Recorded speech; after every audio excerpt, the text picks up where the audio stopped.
The hospital's antiseptic stench couldn't mask the rot of betrayal. My wife, Ellie, 8 months pregnant, was convulsing when I found her, petals of those damned Karen roses clutched in her hand. I'm John Carver, county sheriff, and I swore on my badge I'd bury whoever did this. Those flowers, vibrant, exotic, grown only by Mira Langston, weren't just a gift, they were a weapon.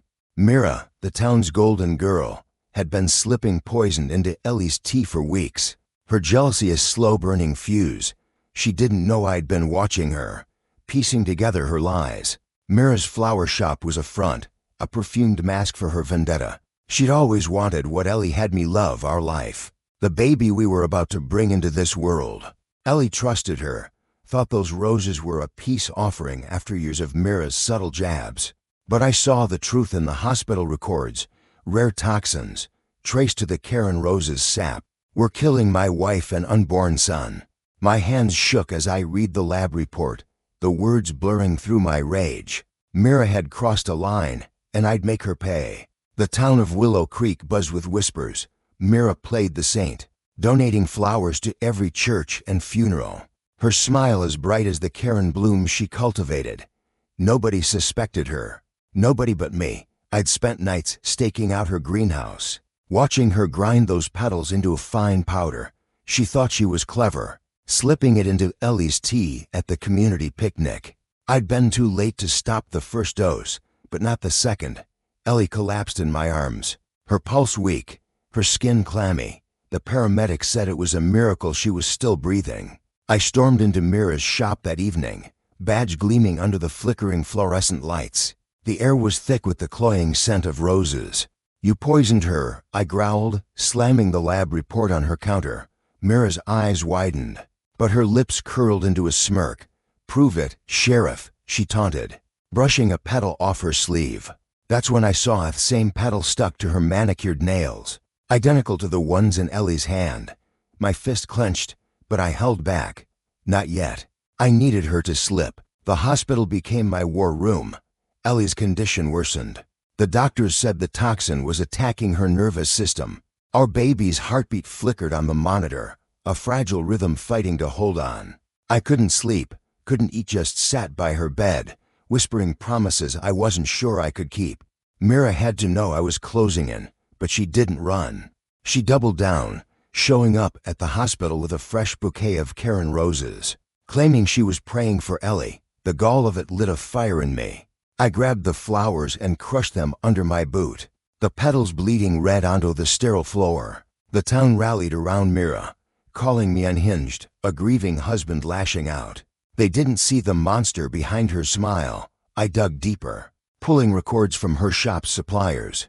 The Karen roses weren't just rare, they were engineered, bred for their toxic sap in a lab she'd funded under a fake name. I found her journal in a locked drawer, pages filled with obsessive rants about Ellie stealing her life. Each word was a nail in her coffin.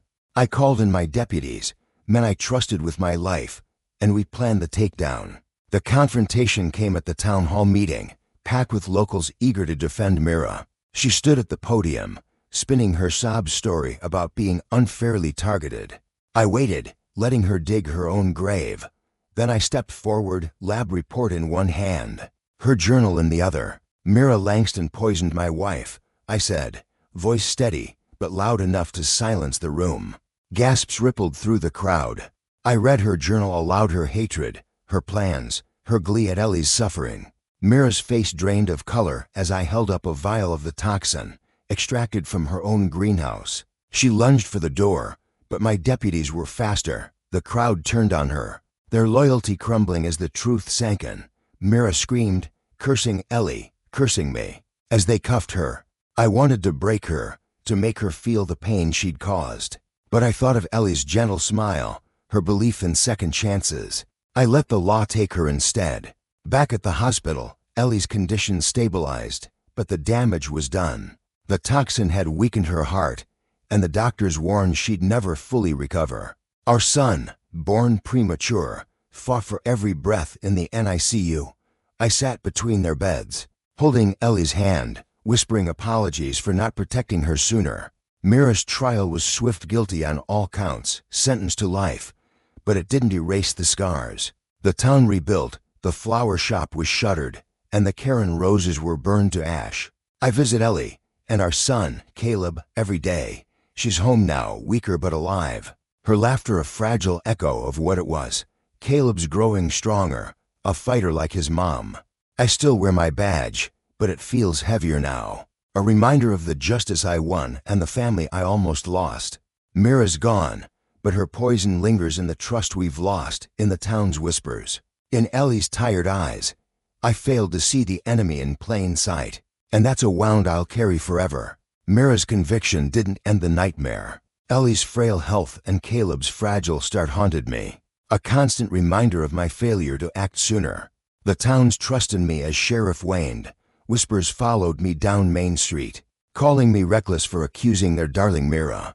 I buried my doubts in work, but the weight of Ellie's tired eyes pushed me to fight harder. I had to finish what Mira started, not just for justice, but for redemption. The counterattack came when Mira's lawyer filed an appeal, claiming tainted evidence. She'd hired a slick city attorney, spinning a tale of a vengeful sheriff framing an innocent woman. The news hit Willow Creek like a spark in dry grass. Protesters gathered outside the courthouse, holding Karen roses plucked from secret gardens Mira had seeded across town. They chanted her name, blind to her poison. I couldn't let her slither free. I rallied my deputies and dug into Mira's past. We found her old partner, a chemist who'd vanished after their lab shut down.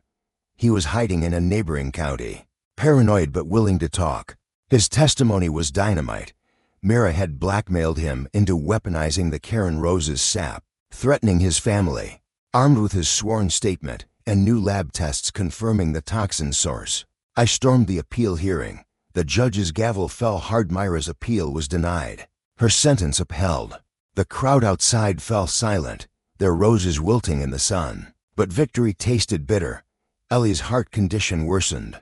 She collapsed during Caleb's first birthday, her smile fading as paramedics rushed in. The doctors were blunt. The toxin's damage was permanent. Caleb, now toddling, clung to me, his tiny hands a lifeline. I sold our house to cover medical bills, moving us into a small apartment. The sheriff's badge felt like a lee. How could I protect a town when I couldn't save my own family? The resolution came quietly.